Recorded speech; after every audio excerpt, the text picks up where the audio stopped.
Welcome back to Digging Deep, the podcast where we offer bereavement bites for time-pressed professionals and where we explore the trends, challenges, and the stories that are shaping the future of the death care profession in Canada. I am your host, Heather Kiteley, President and CEO of GFD and second-generation funeral director.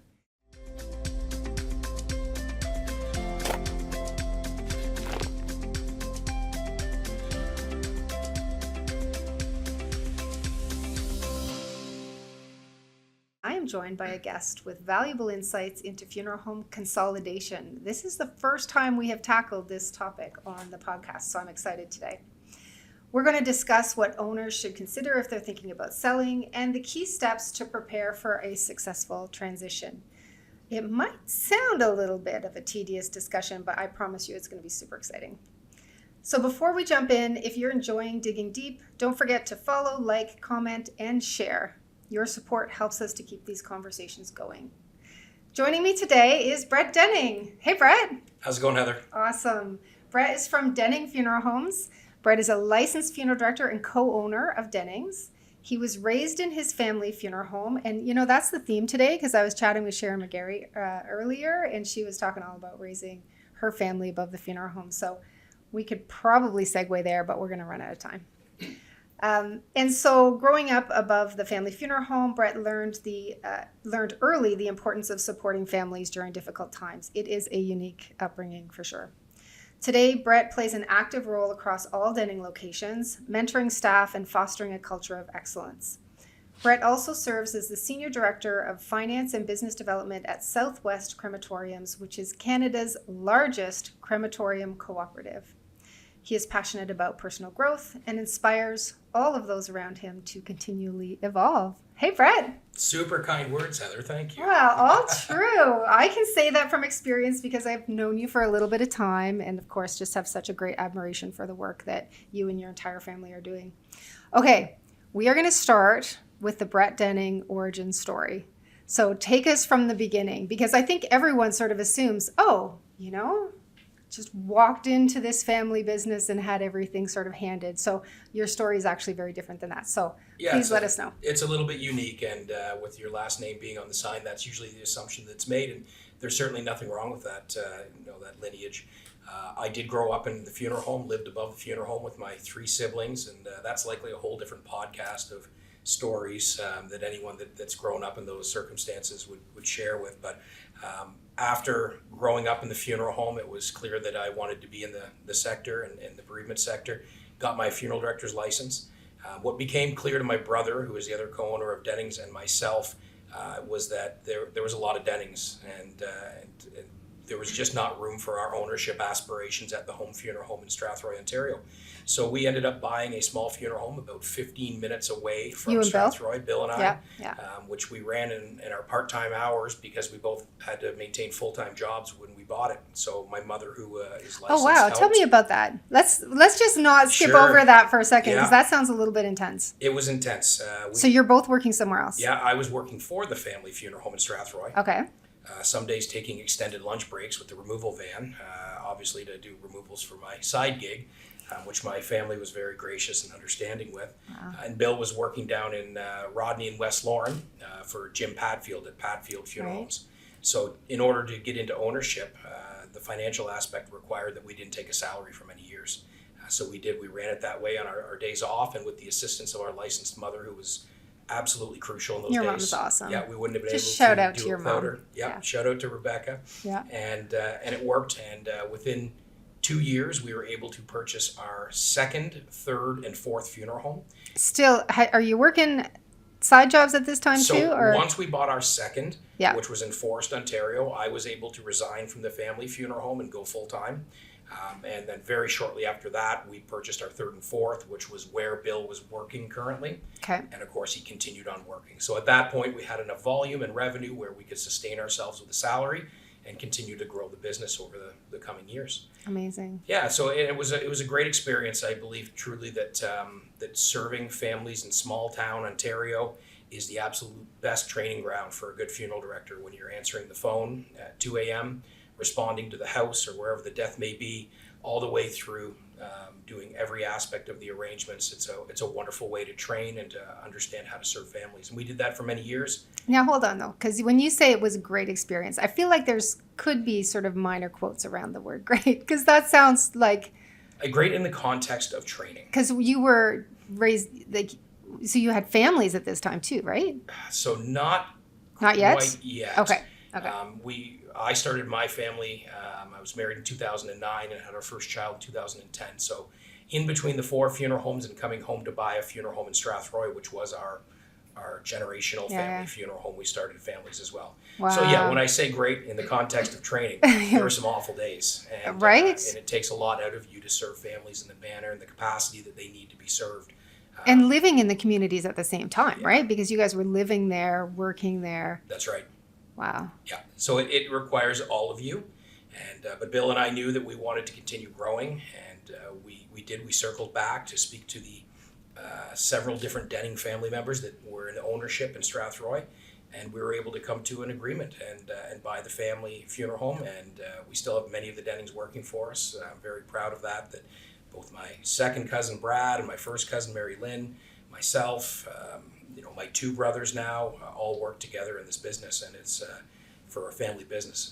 It's wonderful. And you just celebrated 100 years. 100 years, which is incredible and such a beautiful. 1925. It was so fun to be out there. We really appreciate you coming. It turned out to be such a beautiful day. But seeing all of the Dennings, there's a small part of me that just loves, not a small part of me that loves. There's a small part of me that wants to be a Denning. I think that's probably the better way to put it, right? I feel like I just want to be I don't know, can I sneak into the family somehow? Because you guys are just across the board, welcoming, wonderful, and just seem to have so much fun together when you're together. And seeing all of the little Dennings, right? There's like a whole contingent of them. There's a whole little army of 5th generation Army is a potentials. good word. Yes, Yeah. And they're part of the business in a way, right? In the same way that you were growing up. Yeah, so all of our kids now, or a lot of them that are of age and their early teens, have started to help out at the funeral home.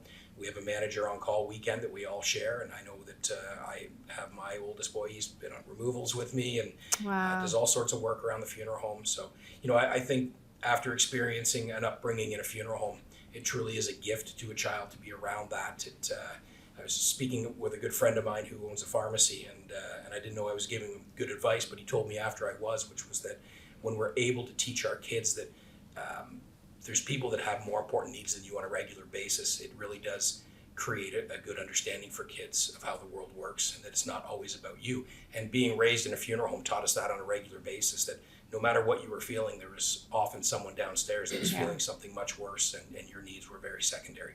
And we understood that. It's so interesting, right? I think, and hopefully our folks who are listening heard that, because I think, let's just say it again, because I think it's worth repeating. Because I think a lot of people would think that being raised at a funeral home would be an awful experience, right? Or it would be exposed, even if there's some folks listening who are not part of the funeral business or have never been exposed to funeral homes, exposing your children to that is terrifying for them. But in reality, it is a wonderful gift that you can give your kids. It truly seems bizarre to think about it that way. Yeah, it's counterintuitive, like a lot of things in life, but it is absolutely a gift as a child to get that understanding. And I know it's a little bit biased, but it's helped me with a lot of my strengths in life, and I believe my siblings as well, growing up in that atmosphere. Interesting to be thankful for having been exposed to such a difficult part of life. But it is just a part of life, right? And so not being exposed to it doesn't make it not there. Yeah, and it's retrospective. In the day, you had no idea what was happening as a child. You just knew you couldn't play rollerblade hockey in the parking lot tomorrow because there was a big funeral, right? Which was frustrating, but again, your needs came second. Your needs came second. Yeah. Wow. Oh my gosh. I feel like we could talk about that for a long time, but we are supposed to be talking today a little bit about the business side. So let's talk about the C word, consolidation. Tell me a little bit about your thinking there. I know that both you and your brother have some really interesting philosophy behind that. So let's talk a little bit about that. Sure thing. Yeah. We've spent now since 2005 growing our business, and that's involved both the acquisition to a level, the sale, and the consolidation of funeral homes. How many have you bought and sold so far? I did that math in my head because I figured you would ask. Oh, yeah? I believe between bricks and mortars, the creation of a couple of cremation services out of leased buildings, okay, and other funeral businesses that have leased buildings. I believe we've purchased or opened 15 funeral homes. Wow. We currently have, I believe, seven active I locations. love that you were not sure. How many Well, might I have? We just had Hilarious, yeah. one sell up in our northern division where we have some funeral homes. I was love trying it. to count in my head. That's awesome. But that's what consolidation is. And Yeah. you said the C word because it can be viewed as negative, and, Right. and there are negative aspects to consolidation. But we find ourselves in a sector where revenue per call has been stagnant for years. There's a lot of challenges that our colleagues face, specifically with smaller funeral homes, and there are only so many death calls in small towns. Let's talk about the challenges specifically for smaller funeral homes. And consolidation is interesting. A lot of people don't like it. You're right. A lot of people don't like that concept in the business. But when you're talking about consolidation, it's different, I think, than what people think about, right? So most people, when they think about consolidation, they're thinking about like big, giant corporations coming in and buying up all of the funeral homes. But these small rural funeral homes are not really of interest to some of the No. larger corporations. No, they're not. And the issue is if you take a small town that has an average annual of 100 deaths, and we are in a business, we have to talk about business metrics. Revenue per call has, again, been stagnant or gone down over the last 10 to 15 years when you account for inflation. So what that does is it makes a very difficult map for owners to be able to hire and maintain decent staff. Is it even possible anymore?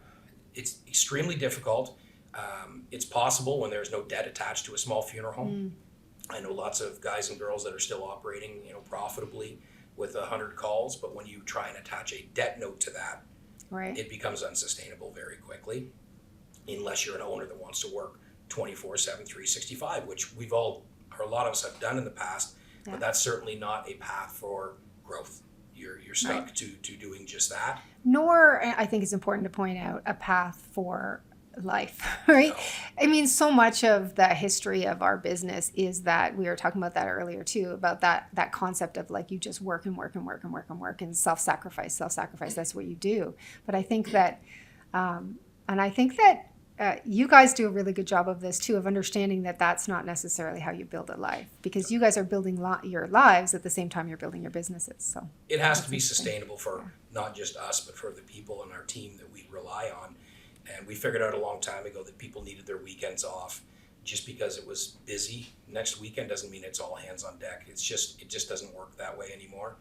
And that is not a recipe to keep good staff members around. So we've worked Right. very hard in our company to provide a structure, a set of expectations, standard operating procedures. We are a family-owned funeral home, but we like to think that we've been able to pull a lot of that corporate style. That is one of the reasons they are able to maintain good staffing levels. So like corporate style from the perspective of organization, operations, that kind of thing. operations, standard operating procedures, policy and procedure. Staff want to know that decisions are not arbitrary. They're not just being made on the spot because it is of a benefit to that company or that owner in the moment. And Yeah. I think that there's been a lot of that in the funeral sector in the past, and it's something that we have to understand is not conducive to keeping staff members around.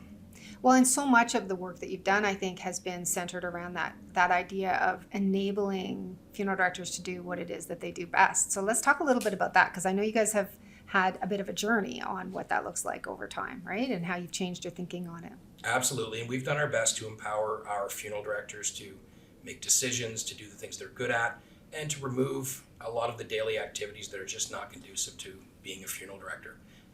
We all know that there are staffing shortages, and at the top of that list is absolutely licensed funeral directors. So we've tried to empower our funeral directors to be very targeted with funeral services, at-need arrangements. Meaning they just are focusing on that. That's right. And we support them as a leadership team. We support them with other team members to ensure that their brains are where they need to be on a daily basis, and they're not being pulled out to the garage to wash cars. I was just going to say that. It sounds like for the average listener who might be listening to this, it sounds like such a normal thing, right? Focusing on that. And yet the culture of funeral service that you and I grew up in was you start in washing cars, right? Like you start at this place, and that's sort of that whole sense that, hey, as a funeral director, you should never be so full of yourself that you can't go in there and wash a car or scrub a floor or clean a toilet, right? That's right.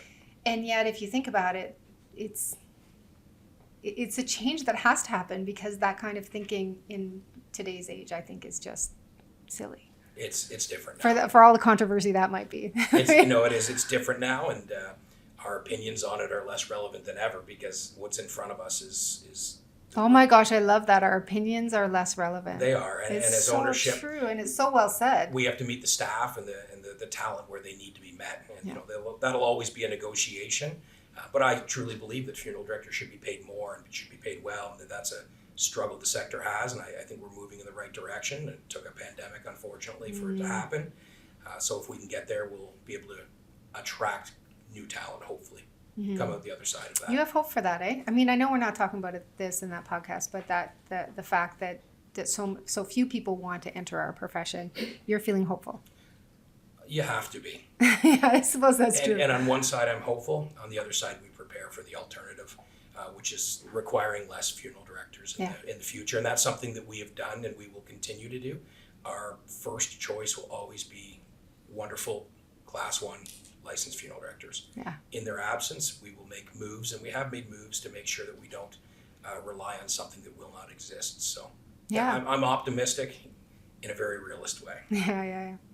We could have a whole discussion around that. Okay, so we are nearing the end here, and I want to make sure that we give some folks who might be listening some things to think about, more things to think about that are a little bit practical. So let's pretend I'm thinking about selling my business. What are the things that I need to be thinking about or planning for if I want to sell my small funeral home? Yeah, if you're talking about a small funeral home in rural or small town Ontario, the absolute first and foremost thing that you should be considering is who is my competition? Who is the guy down the road that will likely be here in 5 or 10 years if I may not be? That is the person who will be able to pay you the most for your funeral home. Yeah, that's so interesting because it used to be, I think, unless I'm off on this, which is possible, that was the person you didn't want to talk to, right? Like you were like, hey, no, I can't. Okay. And that's why How do you navigate that? Advice. You find someone to get in between, and there are people out there within the industry that can help with that. But the reality is, and we started this conversation on consolidation, and our models, we have 2 divisions, one in the south, one in the north, are based on a hub and spoke model, and you have to have that hub. And if there are funeral homes within a certain geography of that hub, they are valuable because you can run them as a satellite location. Right. So you're always going to So you're not having a funeral director sitting there 24/7. Absolutely. And that's into the staffing issues as well, right? So in Strathroy, we have all of our staff meet in the morning in Strathroy, and we have a morning hub, a different type of hub, where everybody understands where everybody's going, and then we go out to our satellite locations as needed. Right. And we only do at-need arrangements at 2 of our 4 locations in the south. Okay. Families have been just fine with that. And these are some of the compromises that we need to make with staffing shortages, with consolidation, because at the end of the day, we believe strongly that our families deserve A1 care. Yeah. But we also believe that there's a push and a pull, and that one of the gives that they have to make in the small communities is that we're not sitting in that business or that building that someone has been for the last 130 years. And you think about that model, right? And you think like it was almost sacrosanct. You could not, I mean, certainly when I was growing up, you could not leave the funeral home unattended under any circumstance, right? Like that door always had to be open. Thinking that was what the community wanted. But I think what we're learning as we're being open to change or being forced to change is that maybe people don't care so much. Like maybe it's something that's so important to us and we have opinions about, to your point earlier, but it's really not that. Like, have you had a lot of pushback from the communities for that? Or is it just like, oh, of course, why would you be sitting there all day? Very, very little. And when we made those changes, you expect for that waterfall of complaints or issues. Yeah. They don't. And as I've had conversations with community members, my wife was born and raised in Watford. That's one of our locations. We have a beautiful new funeral home we built in 2011, and the doors are locked until it's needed. Yeah. And when you need us, you'll have more of us than you probably can handle for big funerals, for important funerals. Yeah. But the trade-off for that is that we're just not there on a daily basis. But we're just down the road in Strathroy. Our business office is open. That's where we do arrangements, and people have been very understanding. Probably if you ask the average person, they'd be like, well, why are you just sitting there anyway? It doesn't make sense. That's right. They have common sense, and once they put a minute of thought into it, they agree. Yeah. Okay, last question. When you are looking at acquisitions, like how do you evaluate a funeral home as a good acquisition sort of opportunity? Yeah, so it depends what type of buyer you are. And again, we currently are looking for acquisitions that fit into our existing models, right? So that's one type where a funeral home. And again, like I said, the value is going to be the most to the person that is closest to you, right? Because you can fold that into your operation with your existing team, with your existing fleet. These things all make sense. So for us, if you're geographically relevant to our area, we would be interested. And if the finances make sense, so Right. we're typically going to ask for a few years worth of financials once we've come to terms that we want to have a discussion, and then we're going to place a normalized EBITDA onto the 3-year average, and then we're going to negotiate a multiple of that EBITDA that could be anywhere on the very low end of 4, which you're getting into real estate value territory. Yes, yeah. And then all the way up to, in this day and age, 7 to 8 would be a very high end, and again depending on a lot of metrics, which could be real estate, fleet, average contract, prepaids, a lot of different factors there. And it is so different now than it used to be, right? Like it used to be that there was an accepted multiple and away you go. And everyone could kind of bank on that. But now there are all of these variables that go into it. And I know we don't have time to talk about this, but I think that maybe this is a topic for another day where we talk about how the value of real estate is outstripping the value of the business, which is another big challenge. And so psychologically challenging for those owners, right? Who have put their heart and soul into the business. Yeah, they have to make decisions. And I've looked at a couple businesses and I've helped value a couple businesses as a favor where the real estate is just simply too valuable. And unless the current owner wants to make serious concessions about the value of his real estate, it's just not to be a funeral home anymore. And we're seeing that in a lot of the cities. So, these are the changes that we can't control. We can just kind of go with and try and model so that we can exist in 5 and 10 and 15 years. Yeah, what I think is wonderful about what you're doing is making sure that small communities can still have, even though it might be a little bit of a different business model than they're used to, can still have that same care and compassion and availability of funeral director that they've always had. And I think that's amazing. And that is at the forefront of what we try and do, is to ensure that family experience is not changed and that the items that they are giving back to us so that we can offer that are reasonable. And we've had good luck with that and very understanding communities that we're proud to serve. Yeah, a little more than luck, I'd say. You guys are doing a great job. All right, that brings us to the end of this episode of Digging Deep. It has been such a pleasure. Thank you so much, Brett. I've been looking forward to our conversation today, and it did not disappoint. So that's awesome. Me as well. We hope today's conversation with Brett sheds some light on the evolving landscape of funeral home consolidation and offers practical guidance for those who are considering a future sale. And there are lots of folks out there who are. If you found today's discussion valuable, be sure to leave a comment. And please share Digging Deep with your colleagues or a friend or someone who you think might find this conversation interesting. Your support helps us to continue to bring these important conversations to the profession. Until next time, I'm Heather Kiteley. Keep on digging deep.